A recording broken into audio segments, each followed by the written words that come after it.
الله وحكوا رال نقنيسن وكوسمينا ولا شرموطة تاكم ودهن ما فهمت أنا كل نرجعها هاي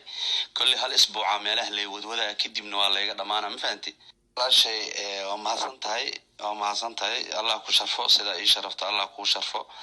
كل قف حمانا وقور ميه وحن كلها يعني كل حمان كاجل مودين كلسوين أن قبو ما هن بقولال ناقودا ما أنت يسوع على هبين يسوع على والله ما يقان كل جيسنا كل كلسوين أن قبو درت هذا أن كل هلا ما فهمتي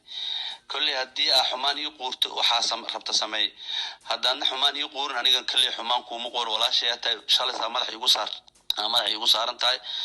كل مهرت كرسابته هرت ما أي بنانو هيدو ساعات هذا هاي وصوب النجا ولا لمعاني إلهي كومي أن كوداشي وإلهي كومان كو حق لو عبدن كوداشي هذا أمة الإسلام كتاي ونبي محمد تقاند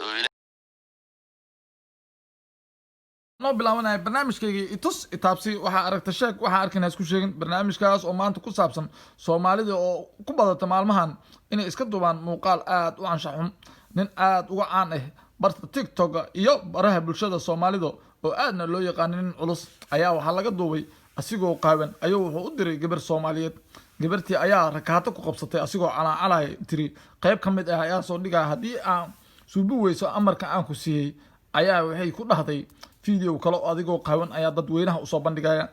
أول واحد لقوا أوجي رجع الصوماليين أيا عن وحكوا أهين إنه حبلها كهروسان هذا هواينك أيا بلابي إنه حبل رجع بعد كقاعدان تاس أيو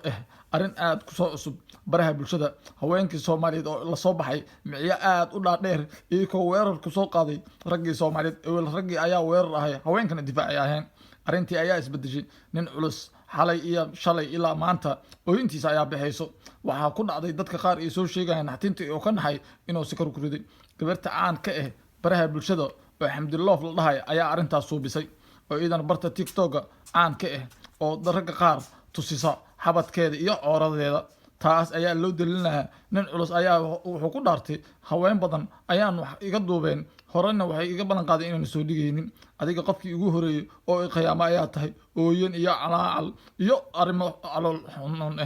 arintaas ayaa dad badan ka yaabisa oo Soomaaliyeed inuu nin cimrigaas jiro oo aad u weyn inuu gabar yar oo aad inuu cooridiisa tusiyo ragii ayaa laga yaaban yahay maalmahan dadka qaar ayaa daliishanay inay balwad isticmaalaan taas iyo too kale barnaamijkan daawo adiga yaabi doonee